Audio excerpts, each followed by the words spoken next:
ఆరవ బహిర్ముఖ అంతర్ముఖ అనుభవ ఆరవ మరణ వాంగ్మూలం.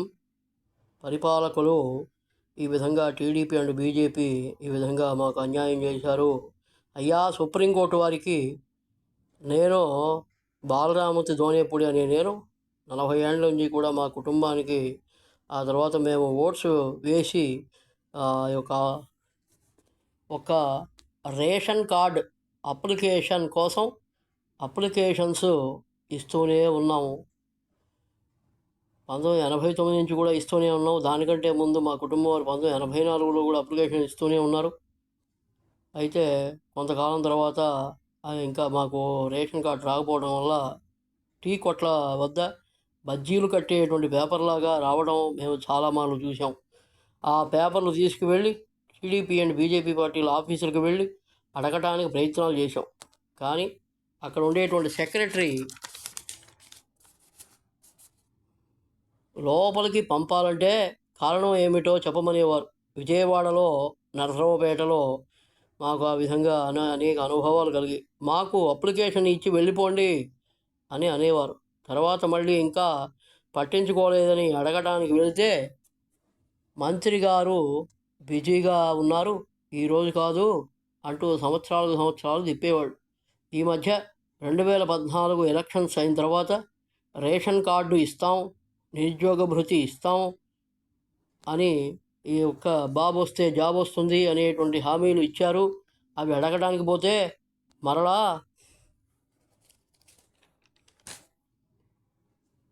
సెక్రటరీ వచ్చి మీ సమస్య ఏమిటి అని పాతకాలాల సంవత్సరాలు అడిగినట్లుగా సెక్రటరీ ఆ విధంగా అడిగినట్టుగా అడిగారు. నేను అన్నాను, శ్రీ కోడెల శ్రీవప్రసాదరావు గారు మా ఇంటికి వచ్చి కొన్ని హామీలు చెప్పారు. ఒకటి, బాబు వస్తే జాబ్ వస్తుంది, రేషన్ కార్డు ఇస్తాం, ఇంకా జాబ్ కనుక రాకపోతే నిరుద్యోగ భృతి కూడా ఇప్పిస్తాం, నెలకు 2,000 చొప్పున సంవత్సరానికి 24,000 అని చెప్పారు. ఇవి నాకు బాగా చెవులకు వినపడి వారితో అన్నాను, ఈ పై 3 మాకు అయినా నాకు ప్రధానం అండి, అవి మీరు నెరవేరుస్తామంటేనే మా అమ్మ చేత ఆశీర్వాదం ఇప్పిస్తామండి అని అన్నాను. మా అమ్మ శ్రీమతి దోనేపూడి కామేశ్వరి గారు అక్షంతలు, బంతి పూలు, కొన్ని రెక్కలు దేవుని దగ్గర ఉన్నవి తీసుకువచ్చి శ్రీ కోడెల గారు మా అమ్మకు నమస్కరిస్తూ ఉంటే మా అమ్మ ఆయన్ను ఆశీర్వదించింది. అప్పుడు 2014లో టీడీపీ అండ్ బీజేపీ అఖండ మెజారిటీతో గెలిచింది. ఆయన ఇచ్చిన హామీల గురించి అడగటానికి వచ్చాను అని ఈ విధంగా నా యొక్క స్టోరీ ఆ సెక్రటరీ గారికి చెప్పాను. ఆయన అన్నారు, ఏదో కొద్దిగా చెప్పాలి, ఇంత చాట భారతం ఎవడు వింటాడు అని నన్ను విసుక్కున్నారు వాళ్ళు. ఎక్కడి నుండి వస్తారా మీరంతా అని అన్నారు. మా దగ్గరికి వచ్చి నేను అన్నాను వారితో, మా దగ్గరికి వచ్చి మీరు వచ్చినప్పుడు మీరు ఎంత సంస్కార భావంతో మర్యాదలు చేశాము కదా, మరి మీరు మాకు ఆ మర్యాదలను మేము కోరము. ఇచ్చిన హామీల గురించి అడగటానికి వస్తే ఎక్కడి నుండి వచ్చారు అని నన్ను ప్రశ్నిస్తున్నారే మీరు. శ్రీ కోడెల శివప్రసాద్ గారిని కలవాలంటే అపాయింట్మెంట్ తీసుకోవాలి అని కూడా మీరు మాతో చెప్తున్నారు. ఇప్పుడు ఆయన బిజీ అని కూడా చెప్తున్నారు. ఇక్కడ 24 గంటలు ముచ్చట్లు పెట్టుకుంటే పరిపాలన ఎప్పుడు చేయాలి అని కూడా మీరు మాకు చెప్తున్నారు అని నన్ను గేటు బయటికి నెట్టేశారు ఆ కోడెల శివప్రసాద్ దగ్గర ఉండేటువంటి సెక్రటరీ. మరి ఎప్పుడు కలవాలండి అని ఆ సెక్రటరీ గారిని అడిగాను. ఆయన 1 మంత్ ఆగినండి అని అన్నారు. 1 మంత్ ఆగిన తర్వాత మళ్ళీ వెళ్తే 4 మంత్స్ దాకా ఈ ప్రాంగణంలో అడుగు పెట్టకండి, ఏంటయ్యా హామీలు, అభివృద్ధి జరిగిందా లేదా, మనకి రాజధాని కావాలా వద్దా, అది ఎప్పుడు వస్తుంది అని అడగటానికి వస్తే బాగుంటుంది అని అన్నారు. 5 నెలల తర్వాత మళ్ళీ పోతే వాళ్ళు నాకు అపాయింట్మెంటు ఒక చీటీ 35 అని చీటీ ఒకటి నా చేతిలో పెట్టి ఒక ప్లేస్ చూపించి అక్కడ కూర్చో అని అన్నారు. ఉదయం 6 గంటలకు వెళ్ళిన నేను 11 గంటలకు అక్కడ దాకా నిలబడి శ్వాస వచ్చి కింద పడి ఎట్టగొట్ట అక్కడే ఉంటే ఆయనకు ఫోన్ వచ్చి మాట్లాడి చివరికి ఎవరో వచ్చి కూర్చుని మాట్లాడి కాసేపు అని 2 గంటలకు లోపలికి రమ్మన్నారు. మా అమ్మ ఆశీర్వాదం గురించి చెప్పాను, రేషన్ కార్డు గురించి చెప్పాను, నిరుద్యోగ భృతి గురించి చెప్పాను, బాబు వస్తే జాబ్ వస్తుందనే హామీల గురించి చెప్పాను. అవన్నీ కూడా అడిగా. మళ్ళా నేను శ్రీ కోడెల శివప్రసాదరావు గారు మంత్రిగా ఉన్నారట. ఇలా అన్నారు, ఎలక్షన్స్లో 100 చెబుతాం, అన్నీ పట్టించుకొని వేలాడకూడదు. అమరావతి క్యాపిటల్ కావాలా వద్దా అని అడిగారు. క్యాపిటల్ గురించి తర్వాత అండి, హామీల గురించి చెప్పండి అని అడిగాను నేను. అభివృద్ధి కోసమే మేము ఈ హామీలు ఇచ్చాము అని చెప్పారు. అవి నెరవేరే సమయం వచ్చినప్పుడు వాటంతట అవే నెరవేరబడతాయి, ఇక హామీల గురించి మర్చిపోండి అని శ్రీ కోడెల గారు నవ్వుతూ చెప్పారు. నన్ను చూసి సెక్రటరీ గారు నవ్వారు, అక్కడికి వచ్చిన వారు నవ్వారు. అక్కడ ఉండేటువంటి ఈ యొక్క నిరుద్యోగ వృత్తి కోసం బాబు వస్తే జాబ్ వస్తుందనే విషయాలు విని అక్కడ వాళ్ళు కూడా నా మాటలు విని పెద్దగా నవ్వారు. ఇలాంటి వాక్యం ఆ శ్రీ కోడెల శివప్రసాద్ గారి నుండి హామీలు మర్చిపో అన్న వాక్యం విని నాకు ఆయన మీద చాలా కోపం వచ్చింది. ఆ 5 ఏళ్ళు వాళ్ళ రాక్షస పాలన జరిగిపోయింది. అమరావతి భూములు సిఆర్డీఏ పరిధి ఇంత అని ఆక్యుపై చేసుకుని అలాగే ఉండిపోయారు. నిరుద్యోగ భృతి బాబు వస్తే జాబ్ వస్తుంది, 50 ఏళ్లకు ప్రైవేట్ జాబ్స్ అప్లై చేసుకోవాలట. ఆ ప్రైవేట్ జాబ్స్ అంటేనే విసుగు చెంది ఉన్న నేను మళ్ళా ప్రైవేట్ జాబ్స్ అప్లై చేసుకోవాలట. అదేటా బాబు వస్తే జాబ్ వస్తుంది అన్న ఉద్యోగం అదేటా అని కూడా చెప్పారు. రేషన్ కార్డు అప్లికేషన్స్ ఇస్తూనే ఉన్నాం. ఎస్ఎస్ఎన్ కాలేజీ గ్రౌండ్ టీడీపీ వారు టెంట్స్ వేసి రేషన్ కార్డు అప్లై చేసుకొని వారు ఇక్కడ అప్లై చేసుకోండి అని అంటే, నేను నా భార్య ఇదివరకు అప్లై చేసుకున్నట్లే అప్లై చేసుకున్నాం. మా వివాహం బాల్యంలో అయిపోయింది. మా కాపురం 1991లో పెట్టాం. రేషన్ కార్డు కోసం అప్లికేషన్ పెట్టుకుంటూ వచ్చాం. ఇక 2014లో 2015లో అడిగారు రేషన్ కార్డు అప్లై చేసుకోమని. ఎస్ఎస్ఎన్ కాలేజీ గ్రౌండ్స్లో స్వయంగా మా అప్లికేషన్స్ టీడీపీ నాయకులు మా క్రమ సంఖ్యలను పిలిచి మా అప్లికేషన్స్ తీసుకున్నారు. 3 నెలల తర్వాత టీ కొట్లకు వెళ్ళినప్పుడు మా అప్లికేషన్స్ ఎందరో అప్లికేషన్స్ చింపి మొక్కలు చేసి బజ్జీలు కట్టి మాకే ఇవ్వడం నేను చూశాను. ఆ నలిగిపోయిన చింపి మొక్కలు చేసిన ఆ విధంగా ఉండేటువంటి చినిగి వేయబడినటువంటి అప్లికేషన్స్ తీసుకువెళ్ళి శ్రీ కోడెల గారిని 2వ మారు అపాయింట్మెంట్ తీసుకొని వెళ్ళి అడిగాను. ఆయన సెక్రటరీ నా కళ్ళ ముందు అరిచారు, ఇలా ఎవరు చేశారు కనుక్కో అని అన్నారు. మీరు మరో అప్లికేషన్ ఇచ్చి వెళ్ళండి అని అన్నారు. నేను ఆయనతో చెప్పాను, మీ మీద నాకు నమ్మకం పోయింది, మీరు బ్రాహ్మణులను వంచన చేశారు, మిమ్మల్ని ఆ భగవంతుడికి అప్పచెబుతున్నాను, మీరు చేసిన పనులకు ఎప్పటికైనా భగవంతుడు మిమ్మల్ని శిక్షించాలి అని కోపంగా చెప్పాను. నన్ను సెక్రటరీ చేత ఆ శ్రీ కోడెల శివప్రసాదరావు గారు గెంటి వేయించారు. ఎప్పుడు గెంటి వేశారో బయట మట్టిని ఆ గేటు మీద చల్లి మమ్మల్ని బ్రాహ్మణులైనటువంటి మమ్మల్ని మోసం చేసిన వారిని ఆ భగవంతుడు కఠినంగా శిక్షించాలి అని కోపంతో కళ్ళ నీరు పెట్టుకుని అక్కడి నుండి ఇంటికి వచ్చేసాను.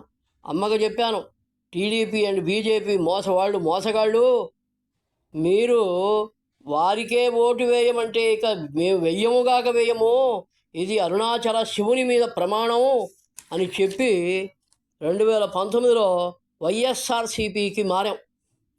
టీడీపీ బొమ్మ కనబడినా, ఆర్ఎస్ఎస్ బొమ్మ కనబడినా, బీజేపీ బొమ్మ కనబడినా నాకు ఒళ్ళు మండిపోతుంది. ప్రజాస్వామ్యంలో సామాన్యుడు ప్రశ్నించే హక్కు ఓటు ద్వారా కలిగి ఉన్నాడు అని మీడియా ద్వారా విని ఉండటం చేత 2019 నుండి టీడీపీ అండ్ బీజేపీ దొంగలంజా కొడుకుల పార్టీ అని ఫేస్బుక్లో ఒక గ్రూపు పెట్టి వారి యొక్క అరాచకాలను ప్రజాస్వామ్యంలో సామాన్యుడు ప్రశ్నించే హక్కును ఓటు ద్వారా కలిగి ఉన్నాడు అనే ధైర్యంతో ఆ టీడీపీ అండ్ బీజేపీ దొంగలంజా కొడుకుల ఈ విధంగా నాకు 1994లో ఓటు హక్కు వచ్చింది. As per date of birth ప్రకారంగా. అప్పటి నుంచి ఓటు వేసుకుంటూ ఉన్నటువంటి నా యొక్క జీవితం మా భార్యాభర్తలు అయినటువంటి ఈ విధంగా 89 నుండి మా కుటుంబం వేసింది, 84 నుంచి మా కుటుంబం వేసింది. నేను 94 నుంచి ప్రారంభించాను. 84 నుంచి మా కుటుంబం వేసింది, 94 నుంచి నేను వేశాను. మొత్తం 40 సంవత్సరాలు. మొత్తం కుటుంబం మొత్తం 40 సంవత్సరాలు. మేము 30 సంవత్సరాలు మాది. వాళ్ళది 40 సంవత్సరాలు. 84 నుంచి వాళ్ళు వేశారు. టీడీపీ అండ్ బీజేపీ వారు సుఖాలను అనగా మింగుడే మింగుడు. ప్రజలకు ఇచ్చిన హామీల కొరకు తెచ్చిన ప్రపంచ బ్యాంకు అప్పుల నుండి ఆ రాజకీయ నాయకులు అంతా పంచుకుని తిని సుఖపడ్డారు. సామాన్యుడు ఇంకా సామాన్యుడుగానే ఉండిపోయాడు. అనగా మిడిల్ క్లాస్ అనేటువంటి మా ఫ్యామిలీ వీళ్ళ హామీలు, రేషన్ కార్డు లేకపోవటం, సరైన ఉద్యోగాలు లేకపోవటం అనే కారణాల చేత వెరీ పూర్ పీపుల్ అయినాం. ఉమ్మడి కుటుంబాలు వాళ్ళ యొక్క పోషణ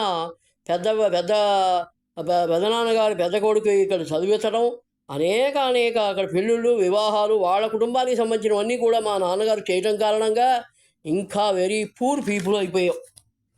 మా తండ్రి గారు శ్రీమతి దోనేపుడి వెంకయ్య గారు ఏపీఎస్సిబి బోర్డు సెక్షన్ అకౌంటెంట్గా గవర్నమెంట్ జాబ్ చేశారు.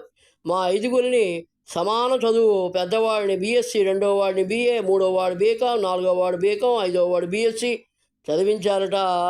సమానంగా చదివించానికి బయటికి పోయి బతకండి అని గట్టిగా నెట్టివేశారు. ఇంటికి పెద్ద కొడుకు ఇంగ్లీషు ట్యూషన్ కారణంగానో దేనివలనో ఆయన అదృష్టం వలనో ఇంగ్లీషు విద్య అబ్బి బిఎస్ఆర్బి వ్రాసి పాస్ అయి లంచం కట్టకుండానే ఆంధ్రా బ్యాంకు జాబు వచ్చింది. ఆ జాబు చేసుకుంటూ ఉదయం 9 నుంచి సాయంత్రం 5 వరకు చేసుకుంటూ ఉన్నారు. ఆ తర్వాత మిగిలిన టైము ఎంసీఏ చదివారు. ఎంసీఏ పూర్తి చేశారు. ఆంధ్రా బ్యాంకుకు రిజైన్ చేసి వాళ్ళ కూతుళ్లకు పెళ్లి చేసి ఆ తర్వాత ఉగాండా దేశం వెళ్ళిపోయి సిస్టమ్ అనలిస్ట్ అయ్యారట. కానీ ఆయన భార్య గారు అనగా మా పెద్ద వదిన గారు నాకు బలవంతపు వివాహం, చంద్రబాబు నాయుడు హామీలు నెరవేర్చనివి ఎన్నో చెప్పి వాళ్ళు చూపిన అమ్మాయికి తాళి కట్టమన్నారు.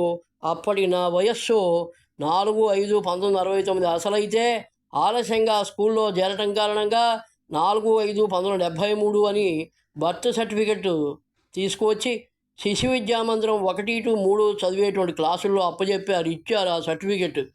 As per my date of birth certificate 4/5/1973 వివాహ వయస్సు నాకు 16 సంవత్సరాలు. చట్టరీత్యా చట్ట వ్యతిరేకం. ఇది చట్ట వ్యతిరేక వివాహం. ఆ అమ్మాయికి నా భార్యగా వచ్చిన అమ్మాయి వయస్సు 14/4/1977 ప్రకారంగా 12 సంవత్సరాలు. ఆమెది చట్ట వ్యతిరేకమైన వివాహమే. ఆమెకు బలవంతంగా హామీలు ఇచ్చి చేశారట. తర్వాత ఆమె నాకు చెప్పింది. 5 రోజులు వివాహం ఆర్భాటంగా ఆ వీధిలో లైట్స్ పెట్టి ఘనంగా వివాహం చేశారు. కట్నం తీసుకోలేదు. అసలు అటువాళ్ళు ఇటువైపుకు ఏమీ ఇవ్వలేదు, ఇటువాళ్ళు అటువైపుకి ఏమీ ఇచ్చుకోలేని పరిస్థితులు ఉన్నాయి. నేను ఇంటర్మీడియట్ ఫస్ట్ ఇయర్ చదువుతున్నప్పుడు మా వివాహం అయ్యింది.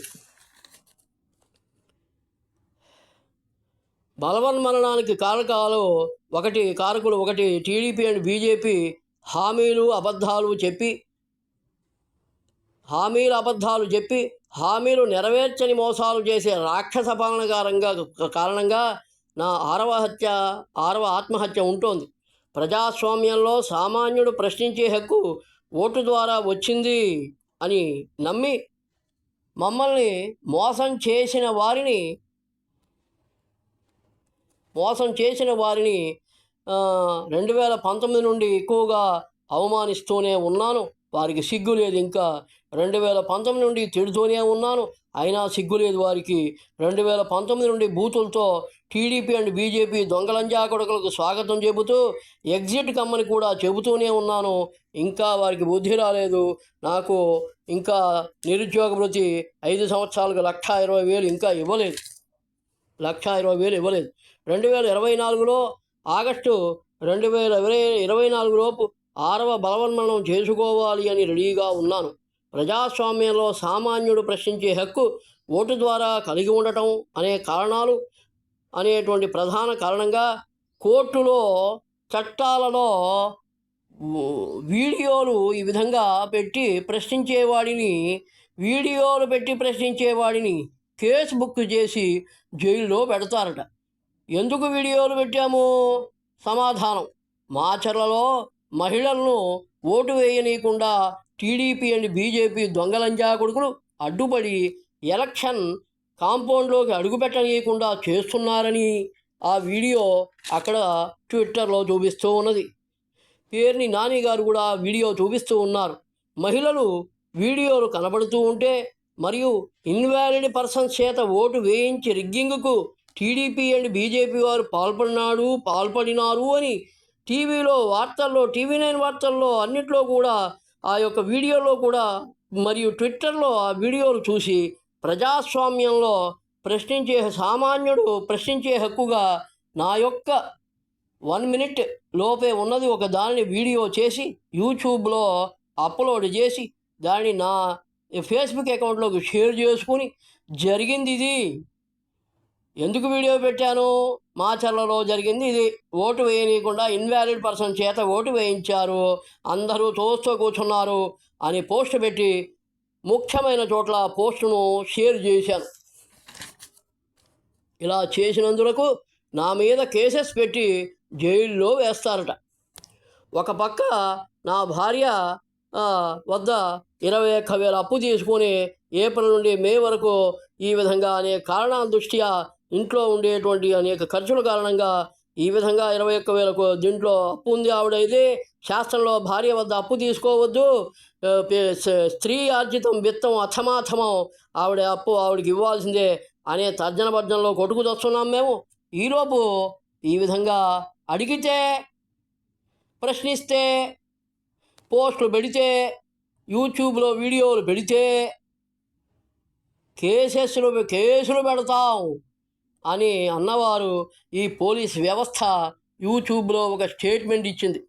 ఆ స్టేట్మెంట్కు నా సమాధానం కూడా ఫేస్బుక్లో ఇదివరకే పోస్ట్ పెట్టాను, ఇప్పుడు కూడా చెబుతూనే ఉన్నాను.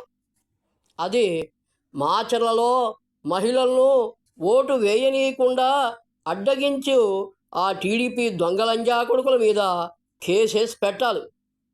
2, అది 1, మాచర్లలో మహిళలను ఓటు వేయనీయకుండా అడ్డగించినందులకు అడ్డగించినటువంటి ఆ టీడీపీ దొంగలంజా కొడుకుల మీద ముందు కేసెస్ పెట్టాలి.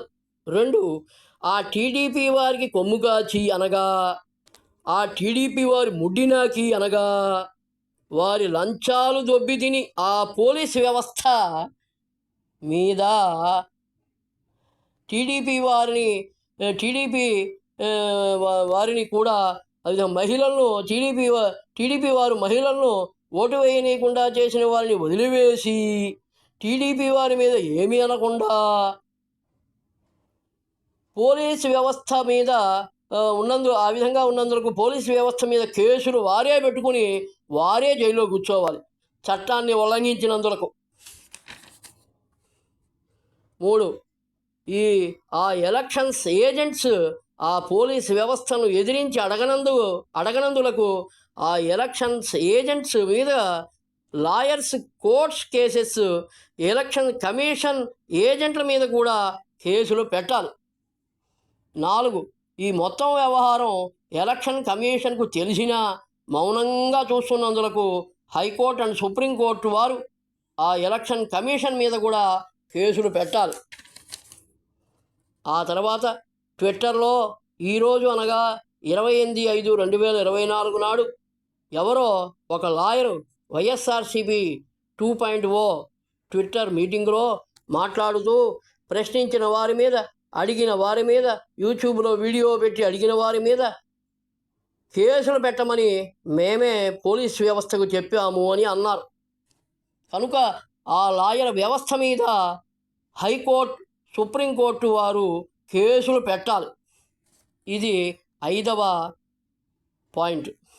ఇన్వాలిడ్ పర్సన్స్ చేత మాచర్లలో ఓటు వేయించి రిగ్గింగ్కి పాల్పడేట్లు చేసిన ఈ 5గురుని శిక్షలు వేయాలి. ముందు ఫస్ట్ 1 టీడీపీ నాయకుల మీద కేసులు పెట్టాలి, 2 పోలీసు వ్యవస్థ మీద కేసులు పెట్టాలి, 3 ఎలక్షన్స్ ఏజెంట్స్ మీద కేసులు పెట్టాలి, 4 ఎలక్షన్ కమిషన్ మీద కూడా కేసులు పెట్టాలి, 5 లాయర్స్ వ్యవస్థ మీద కూడా కేసులు పెట్టాలి. ఇవన్నీ ఇంకా ముఖ్యమంత్రిగా ఉన్న శ్రీ అండ్ శ్రీమతి జగన్ గారు కానీ లేదా ఇంకా అధికారంలో ఉన్న ప్రధానమంత్రి గారు కానీ లేదా మరియు సుప్రీంకోర్టు కానీ ఈ విధంగా కేసులు పెట్టే వ్యవహారం పూర్తయితే ప్రశ్నించిన వారిని, అడిగిన వారిని, యూట్యూబ్లో వీడియోలు పెట్టి అడిగిన వారిని అప్పుడు అరెస్ట్ చేయాలి. అంతేగాని ముందుగానే అవి పూర్తయితే నేను అరెస్ట్ అవుతాను. ఈలోపు నన్ను అరెస్ట్ చేస్తే ఆ పోలీస్ స్టేషన్లోనే 6వ ఆత్మహత్య చేసుకుంటాను. ఇట్లు దోనేపూడి బాలరామూర్తి. 9490310328 9494917165.